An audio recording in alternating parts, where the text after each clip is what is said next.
Welcome to ABC campus. आज हम negotiable instruments act 1881 में payment of cheque cross specially more than once का concept discuss करेंगे।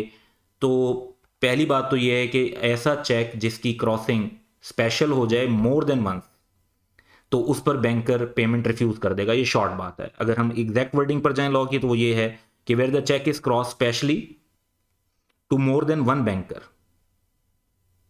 Obviously एक बार तो स्पेशल क्रॉसिंग अलाउड है लॉ में, उसका तो मैकेनिज्म और इफेक्ट बताया हुआ है।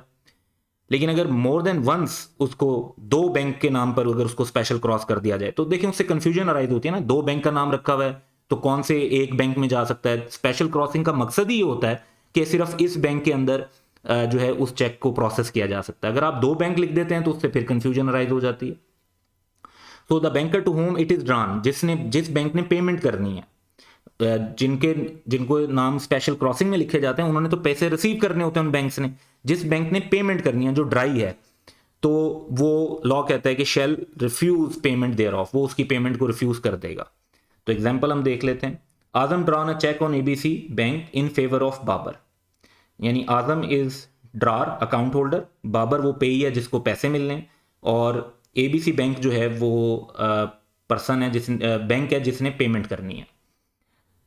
Azam had cross cheque specially twice mentioning the name of XYZ bank and KLM bank. यानी आजम ने दो बैंक्स के नाम पे क्रॉस कर दिया कि जी ये XYZ बैंक के थ्रू भी पैसे ट्रांसफर हो सकते हैं और KLM के थ्रू भी हो सकते हैं। तो देखें, अब ABC बैंक के लिए ये प्रॉब्लम आ गया कि जी उनको XYZ बैंक को देने हैं या KLM बैंक को देने हैं। जब दो नाम मेंशन हो तो इससे कंफ्यूजन अराइज होती है। इसलिए लॉ ने कहा कि जब ऐसी कंफ्यूजन कोई क्रिएट करेगा तो उसके वाली पेमेंट रिफ्यूज कर दी जाएगी। तो अकॉर्डिंगली पेमेंट तो एबीसी बैंक ने करनी है, तो ना वो XYZ को करेंगे ना वो KLM को करेंगे। ABC bank must refuse the payment of such cheque. ऐसे चेक की उन्हें पेमेंट नहीं करनी चाहिए। लेकिन यहां पर जिस तरह हर बेसिक रूल की अक्सर एक्सेप्शन होती हैं, तो यहां पे भी एक एक्सेप्शन है, और वो एक्सेप्शन ये है कि the banker to whom it is cross specially, यानी जिस बैंक के नाम पे क्रॉस किया, मे क्रॉस इट अगेन, वो खुद एक मरतबा और क्रॉस कर सकता है to his agent for collection, पैसों को कलेक्ट करने के लिए वो आगे कर सकता है। बाज़ ऐसा होता है कि फॉर एग्जांपल मैं आपको मिसाल देता हूं कि एक चेक जो है ना वो क्रॉस हुआ है XYZ बैंक के नाम। अब एक शहर में जहां से उसके पैसे मिलने हैं, जिस सिटी का वो चेक है, वहां पर XYZ बैंक की ब्रांच ही नहीं है। तो वो नेशनल बैंक को अपना एजेंट अपॉइंट करते हैं और कहते हैं कि आप हमारे बिहाफ पर हमें ये कलेक्शन करके दे दें।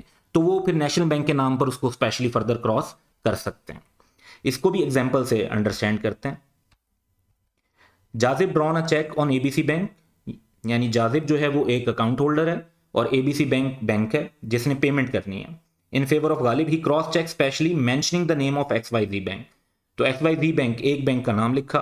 XYZ bank crossed it specially again in favour of KLM bank who shall collect the amount from ABC bank as agent of XYZ bank.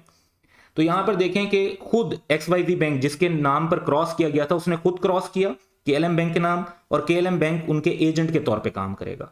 तो अब एबीसी बैंक जो है, जिन्होंने पेमेंट करनी है, वो रिफ्यूज नहीं करेंगे पेमेंट, यानी पेमेंट कर देंगे इस चेक की। सो ये कॉन्सेप्ट ध्यान में रखना है। यहाँ पे बेसिक रूल भी क्लियर होना चाहिए और यहाँ पर आपको एक्सेप्शन भी क्लियर होनी चाहिए। फर्दर पॉइंट ये है कि बादुकात एग्जाम में क्वेश्चन आ जाता है कि वो सारे सिचुएशंस लिस्ट करें जिसके अंदर एक बैंकर पेमेंट रिफ्यूज करेगा चेक की, कि जिसमें एक बैंकर को चेक पे पेमेंट नहीं करनी चाहिए।